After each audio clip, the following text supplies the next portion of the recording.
નમસ્કાર, ગુજરાત ન્યૂઝ સાથે હું છું પાર્થ. મોદી સમાચારની શરૂઆત કરીએ તો પહેલા એક નજર કરીશું હેડલાઇન્સ પર. ચૂંટણી પહેલા ભાજપમાં ભૂકંપ. સાવલીના ધારાસભ્ય કેતન ઇનામદારે આપ્યું રાજીનામું. ઇનામદાર પ્રદેશ પ્રમુખ સી આર પાટીલને મળવા ગાંધીનગર જવા રવાના. પિતાની નાદુરસ્ત તબિયતના કારણે ચૂંટણી ના લડવાનો નિર્ણય કર્યો હોવાનો અમદાવાદના પૂર્વના કોંગ્રેસના ઉમેદવાર રોહન ગુપ્તાનો દાવો. સુરત સિંગણાપુર વિસ્તારમાં મહિલા કોન્સ્ટેબલનો ગળે ફાંસો ખાઈ આપઘાત. સિંગણાપુર પોલીસ સ્ટેશનમાં કરતી હતી નોકરી. રાજ્યમાં અંગ દજાડતી ગરમીની શરૂઆત. રાજકોટમાં સૌથી વધુ 39.1 ડિગ્રી તાપમાન નોંધાયું. 4 શહેરોમાં તાપમાન 38 ડિગ્રીને પાર. પશુપતિ પારસનું મોદી કેબિનેટમાંથી રાજીનામું. કહ્યું, અમારી સાથે અન્યાય થયો. લોક જનશક્તિ પાર્ટીના અધ્યક્ષ પશુપતિ પારસ. તો જોઈએ સમાચાર વિગતવાર. મહત્વના સમાચાર મળી રહ્યા છે. કેતન ઇનામદાર સાથે વર્ચ્યુઅલી બેઠક મુખ્યમંત્રી સાથે સી આર પાટીલે કરી. તાત્કાલિક ગાંધીનગર તેમને બોલાવવામાં આવ્યા છે. મારી લાગણી છે કે મારું રાજીનામું ભાજપ સ્વીકારે તેવી વાત કેતન ઇનામદાર કહી રહ્યા છે.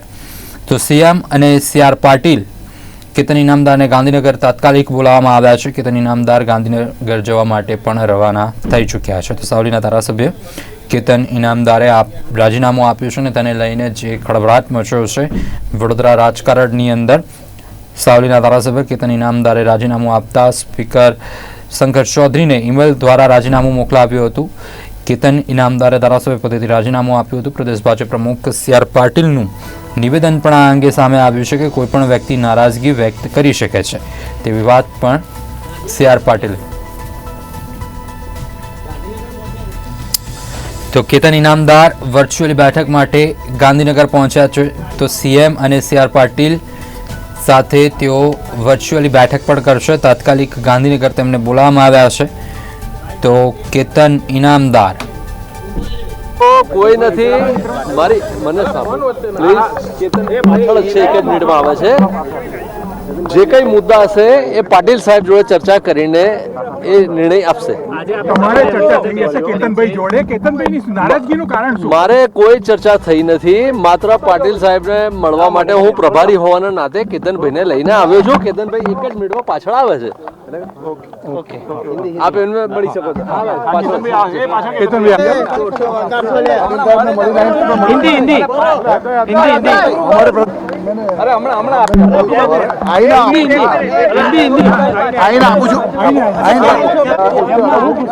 अभी ऐसी कोई बात नहीं है. इस्तीफे के फैसले पर बरकरार रहेंगे. अभी सोच समझ नहीं किया हुआ है मैंने. तो मतलब इस्तीफा देंगे पक्का है? पक्का है, मैंने दे दिया है, मेल कर दिया है और मैं अध्यक्ष को मिलेंगे आज. Okay okay thank you. તમને મળ્યા વગર નહીં જાઉં.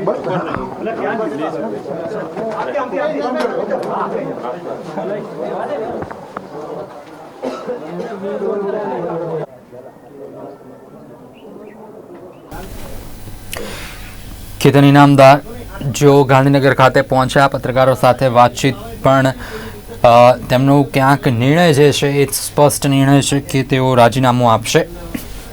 ભાજપના આજે પ્રદેશ અધ્યક્ષ છે સી આર પાટીલ સાથે મુલાકાત કર્યા બાદ, બેઠક કર્યા બાદ સાથે મુખ્યમંત્રી ભૂપેન્દ્ર પટેલ સાથે પણ વર્ચ્યુઅલી મુલાકાત કરવાના છે, બેઠક કરવાના છે. અને એ બેઠક બાદ જે નિર્ણય આવશે એ નિર્ણય આખરે તેઓ બહાર મીડિયાને જણાવશે.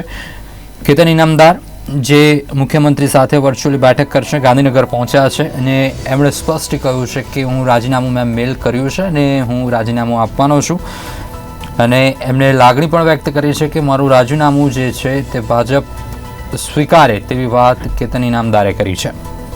તો મુખ્યમંત્રી અને સી આર પાટીલ કેતન ઇનામદારને ગાંધીનગર બોલાવ્યા છે અને તાત્કાલિક તેઓ પહોંચ્યા પણ છે ગાંધીનગર ખાતે.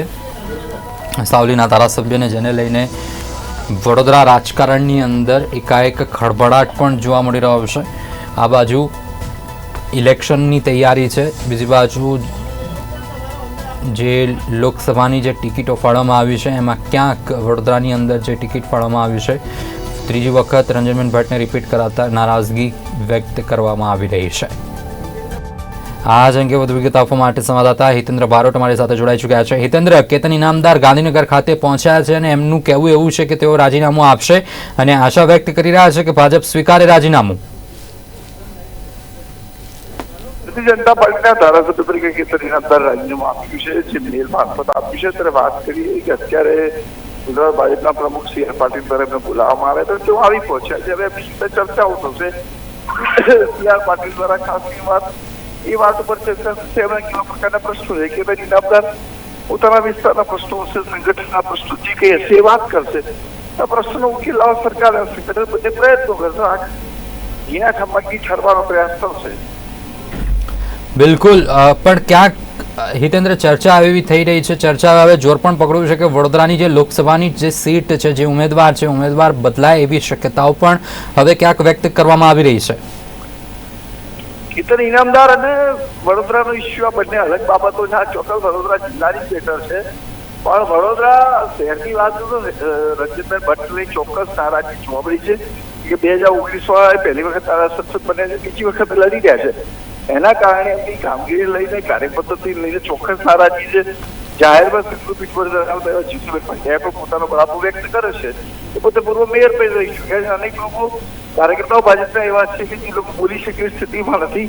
સિનિયર ભાજપના નેતાઓ જે વડોદરાના છે એ કાર્યકર્તાઓ છે, એ પણ અત્યારે ખાસ કરીને રંજનભાઈ ભટ્ટની ઉમેદવારની સામે નારાજગી વ્યક્ત કરી શકે એવી સ્થિતિમાં નથી, કારણ કે પાર્ટી ડિસિપ્લિન હોવાના કારણે તેઓ બોલતા નથી. બાકી નારાજગી ચોક્કસ છે. એટલે નારાજગી હોય તો પાર્ટી ઉમેદવાર બદલી શકે છે. બિલકુલ, પણ હિતેન્દ્ર, બીજી બાજુ જો વાત કરીએ કે જ્યોતિ પંડ્યા કે જેમને પક્ષમાંથી બરખાસ્ત કરવામાં આવ્યા, રાષ્ટ્રીય મહિલા મોરચાના ઉપાધ્યક્ષ, અને એમણે પણ રંજનબેન ભટ્ટના સામે ભ્રષ્ટાચારને લઈને જાહેર મંચ ઉપર વાત કરવાની, પત્રકારો સાથે વાતચીત કરવાની વાત કરી હતી, એમને કાઢી નાખવામાં આવ્યો છે. તો ક્યાંક વડોદરાની અંદર વિરોધ તો વ્યક્ત થઈ રહ્યો છે. ચોક્કસપણે વડોદરાની અંદર ચોક્કસ ભાજપમાં નારાજગી છે. વડોદરાની જાગૃતિ ખૂબ અઘરી છે, કારણ કે વડોદરાની અંદર જે કોઈ પણ નેતાઓ છે, ધારાસભ્યો હોય કે પછી પાર્ટીના સંસદ હોય કે અન્ય કોઈ નાના મોટા હોદ્દા, અંદર આંતરિક દુશ્મની તીવ્ર બની ચૂકી છે. રંજનબેન ભટ્ટને લઈ ચોક્કસ નારાજગી છે. એ નારાજગીની અસર પણ પાર્ટી નિર્ણય કરવો પડે મુશ્કેલમાં પણ પાર્ટીએ ઉમેદવારો બદલ્યા છે, તો એ પણ બદલાઈ શકે છે. કારણ કે પાર્ટી વાત એક માત્ર છે, પાર્ટી પણ જીત મહત્વની છે. પાર્ટી દરેક કાર્યકર્તા સાથે રહે એ પણ એટલું જરૂરી છે. એટલે પાર્ટી કંઈ પણ એક્શન લઈ શકે. જી બિલકુલ હિતેન્દ્ર, સમગ્ર માહિતી આપવા બદલ આપનો આભાર. સંવાદદાતા હિતેન્દ્ર બારોટ અમારી સાથે જોડાઈ ચૂક્યા હતા. કેતન ઇનામદાર જેઓ ગાંધીનગર ખાતે પહોંચ્યા છે, સીએમ સાથે વર્ચ્યુઅલી બેઠક પણ યોજશે. તેઓ હાલ ગાંધીનગર ખાતે પહોંચ્યા છે. એમની લાગણી છે કે તેઓ ભાજપ પક્ષ એમનું રાજીનામું સ્વીકારે તેવી લાગણી તેમણે વ્યક્ત કરી છે. તો વિધાનસભાના અધ્યક્ષ શંકર ચૌધરીને તેમણે ઈમેલ અને ફેક્સ મારફતે રાજીનામું મોકલી આપ્યું છે, પરંતુ રાજીનામું હજુ સુધી સ્વીકાર નથી થયું. અને રાજીનામું આપતા જ ગુજરાત રાજકારણની અંદર ખળભળાટ જોવા મળી રહ્યો છે. એક બાજુ કેતન ઇનામદાર કે જો કદાવાર નેતા પણ માનવામાં આવી રહ્યા છે અને એમને મનાવવા માટે, ક્યાંક આ ડેમેજ કંટ્રોલને ખાળવા માટે પણ ભાજપ પક્ષ દ્વારા જે પ્રયત્નો છે તે હાથ ધરવામાં આવી રહ્યા છે. એ પછી મુખ્યમંત્રીથી લઈને પ્રદેશ અધ્યક્ષ તમામ લોકો કેતન ઇનામદાર સાથે વાતચીત કરવાના સંપર્કમાં છે, કારણ કે જે રીતે જે નારાજગી છે, સંગઠનોના જે મુદ્દા છે કે પછી કાર્યકર્તાઓના કોઈ મુદ્દા છે કે પછી બીજા કોઈ મુદ્દા છે, એ મુદ્દાઓ અંગે ચર્ચા થશે અને ચર્ચા કર્યા બાદ એનું સમાધાન કેવી રીતે આવે એ મુદ્દે ચર્ચા કર્યા બાદ કેતન ઇનામદાર પોતાનું જે રાજીનામું છે એ અંગે પણ ક્યાંક વિચાર કરે તો નવાય નહીં. એક બાજુ કેતન ઇનામદારની જો વાત કરીએ તો એમણે સ્પષ્ટ કહ્યું છે કે મારી આશા છે કે મારું રાજીનામું ભાજપ સ્વીકારે.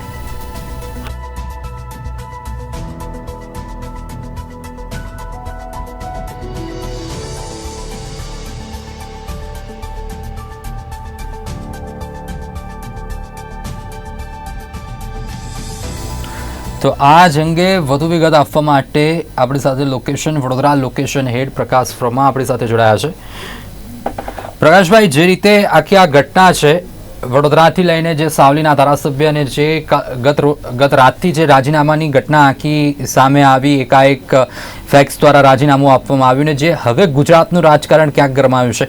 સૌપ્રથમ જો શરૂઆત કરીએ તો જ્યોતિ પંડ્યાથી શરૂઆત થાય કે રંજનબેન ભટ્ટ સામે નારાજગી વ્યક્ત કરી, મીડિયા સામે વાતચીત કરવાના હતા, એ પહેલાં જ ભાજપે એમને પક્ષમાંથી બરખાસ્ત કર્યા. હવે ક્યાંક કેતન ઇનામદાર પોતાનો વિરોધ વ્યક્ત કરી રહ્યા છે, નારાજગી વ્યક્ત કરી રહ્યા છે, સંકેત એ પણ આપી રહ્યા છે કે એક કાર્યકર્તા રહીને પણ રંજનબેન ભટ્ટને જીતાડવા માટે પ્રયત્ન કરશે, પણ બીજી બાજુ નારાજગી છે. આખો ઘટનાક્રમ જો સમજવો હોય, ગાંધીનગર કેતન ઇનામદાર આવ્યા છે, બેઠકો થશે, તો કેવી રીતે સમજી શકાય? બિલકુલ વાત આપને જણાવી દઉં કે જ્યોતિબેન પંડ્યાનો વિરોધ અને કેતન ઇનામદારનું રાજીનામું એક બાજુ સમર્થક છે અને બીજી બાજુ વિરોધ છે. જ્યોતિબેન પંડ્યાએ જે વિરોધ કર્યો હતો એમનો અંગત પ્રશ્ન હોઈ શકે અથવા કોઈના ઈશારે વિરોધ કરવામાં આવ્યો હોય. રંજનબેન ભટ્ટને જયારે ટિકિટ આપવામાં આવી ત્યારે જ્યોતિબેને પણ ટિકિટની માંગ કરી હતી. તેમને ટિકિટ ન મળી એટલે સીધો તેઓ રંજનબેન ભટ્ટનો વિરોધ કરવા માંડ્યા. રંજનબેન ભટ્ટની સામે વિરોધ હતો, પરંતુ આગલા દિવસે તેઓ રંજનબેનના નિવાસસ્થાને ગયા હતા, તેમને શુભકામના પાઠવી. અચાનક બીજા દિવસે ચિત્ર બદલાઈ ગયું અને જ્યોતિબેન પંડ્યા મેદાનમાં આવી ગયા. તાત્કાલિક અસરથી જ્યોતિબેન પંડ્યાને સસ્પેન્ડ કરી દેવામાં આવ્યા. હજી થોડા દિવસ જાય છે તો એક દિવસ પછી કોઈ સામાજિક સંસ્થા મેદાનમાં આવે છે, રંજનબેન ભટ્ટનો વિરોધ કરે છે. આ વિરોધ કરવામાં આવી રહ્યો છે કે કોઈ કરાવી રહ્યું છે, આ એક પ્રશ્ન ઉભો થઈ રહ્યો છે. સૌથી મહત્વની વસ્તુ છે કે કેતન ઇનામદારે રાત્રિના સમયે ફેર કરી દીધું, સવારે રાજીનામું કરી દીધું તેવો સંદેશો વહેતો થયો. એના નિવાસ સ્થાને મિટિંગનો દોર ચાલ્યો, પ્રભારી દોડી આવ્યા, ધારાસભ્ય દોડી આવ્યા અને બંધ બાને બેઠક થઈ અને ત્યારબાદ ગાંધીનગર ખાતે મુખ્યમંત્રી શ્રી, ગૃહમંત્રી શ્રી અને પ્રદેશ પ્રમુખશ્રીની મિટિંગ થઈ. એ લોકો વિડીયો કોન્ફરન્સથી વાતચીત પણ કરી, મનાવવામાં આવ્યા. અત્યારે તેઓ ગાંધીનગરનું તેડું આવ્યું છે, ગાંધીનગર ખાતે ગયા છે. પરંતુ પાર ખૂબ ઊંડી રાજરમત રમાઈ રહી છે વડોદરા બેઠકને લઈને. કઈ ને કઈ જગ્યાઓ ઉપર કોઈ સમર્થિત છે અને કોઈ વિરોધ કરી રહ્યું છે.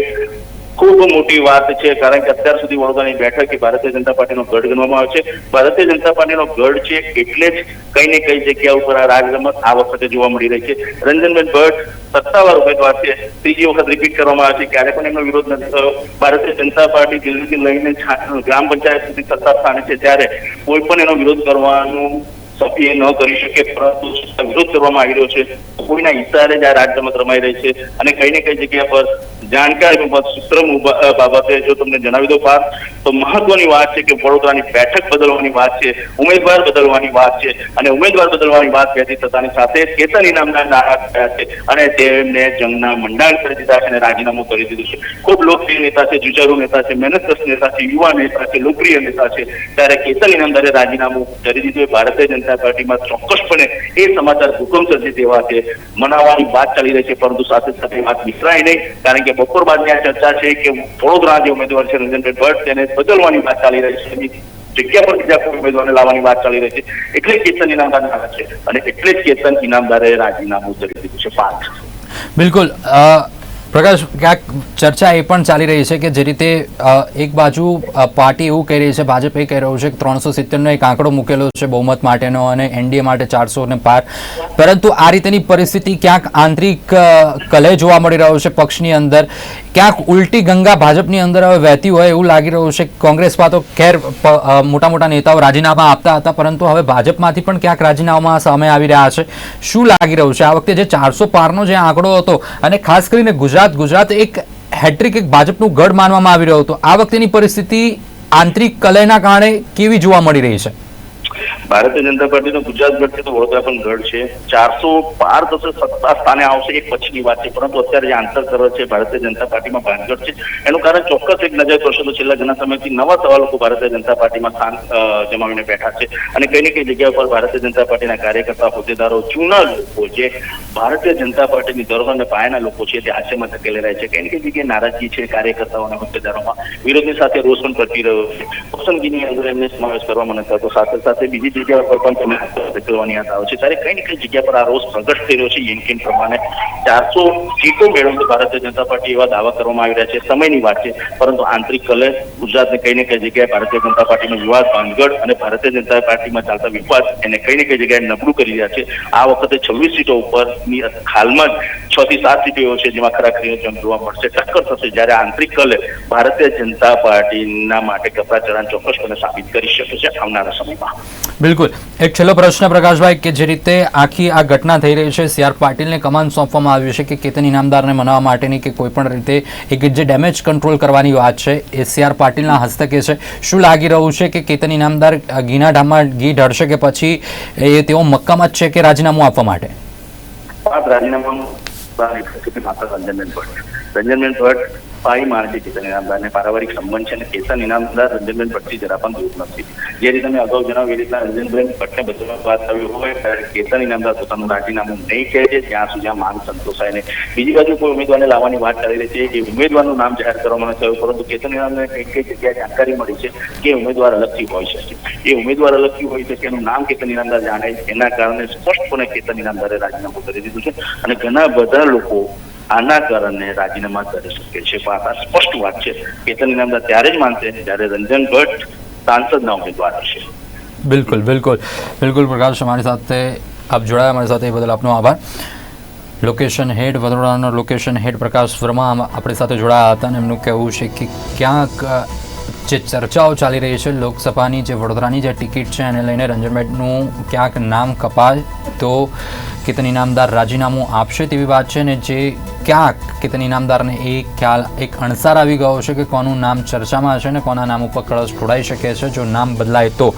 પરંતુ જો રંજનબેન ભટ્ટ પોતે જ લડશે ચૂંટણી તો કેતન ઇનામદાર સપોર્ટમાં રહેશે તેવી વાત પ્રકાશ વર્મા કરી રહ્યા છે.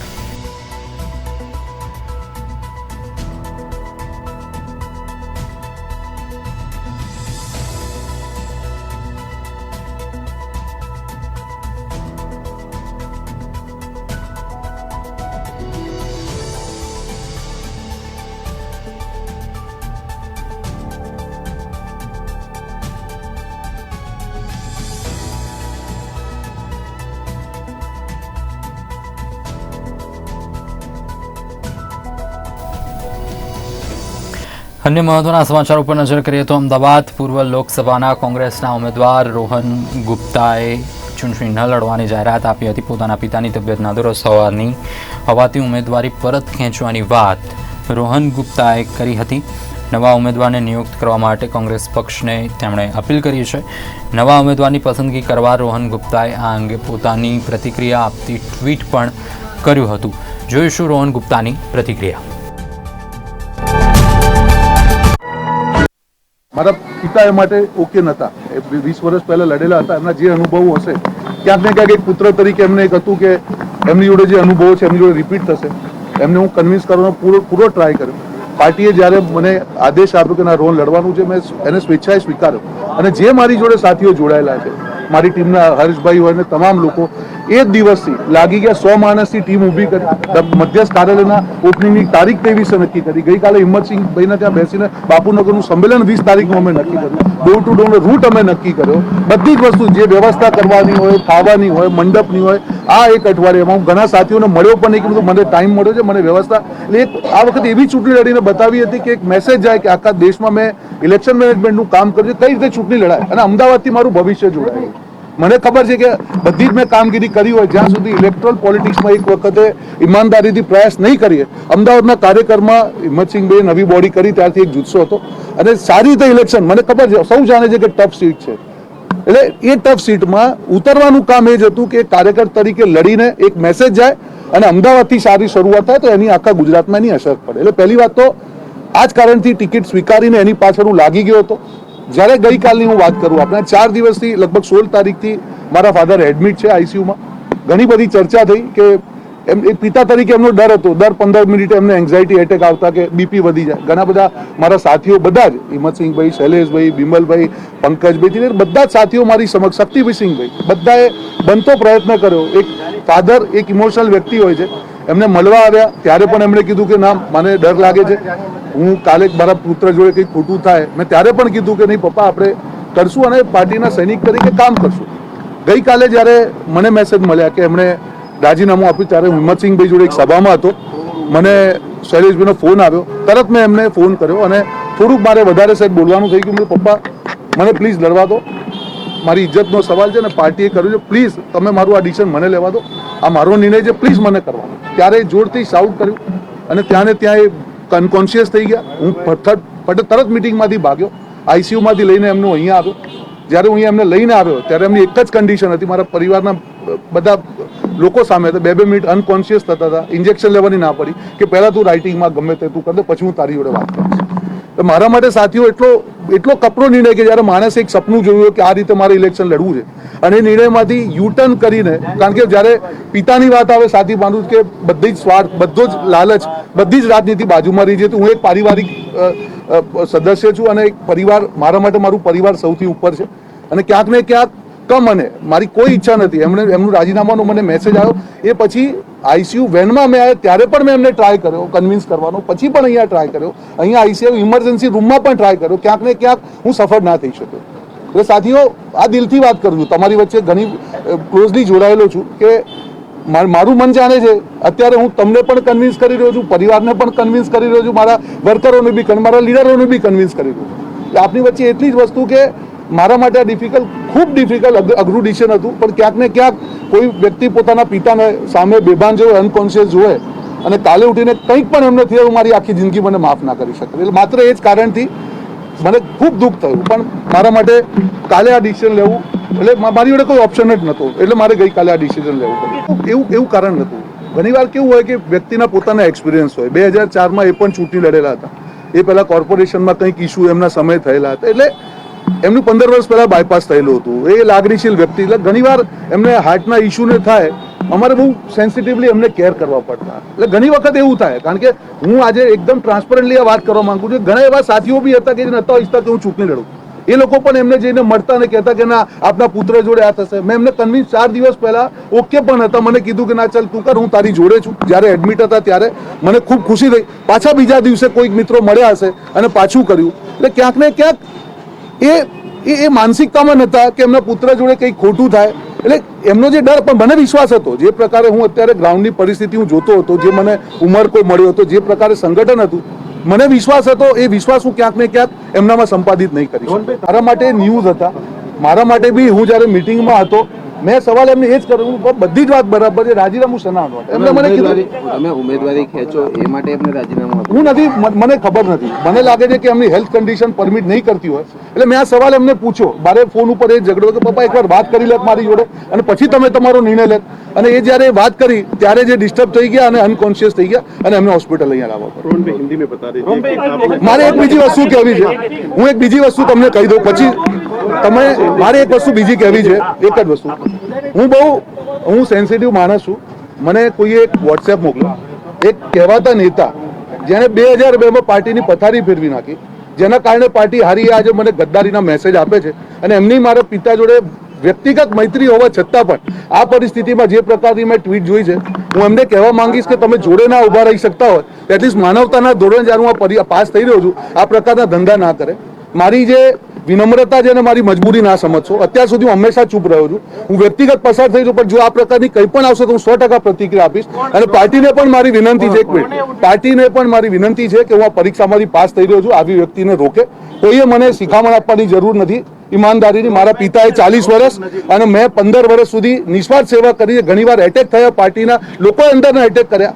આઈટી સેલના ચેરમેન તરીકે કે નેશનલ પ્રવક્તા તરીકે કે રાજ્યોના ઇન્ચાર્જ તરીકે જ્યાં જ્યાં પણ મને જવાબદારી આપી છે, સફળતાથી મેં નિભાવી છે. તેલંગાણાની વાત હોય તો મને કોઈએ ઈમાનદારીના કે વફાદારીના પાઠ ભણાવવાની જરૂર નથી. પહેલા પોતાના આઈનામાં જોઈ લે. હું અત્યારે એ તમે જોઈ શકો છો, હું નામ ક્યારેય કોઈનું આપતો નથી, એ મારું કલ્ચર.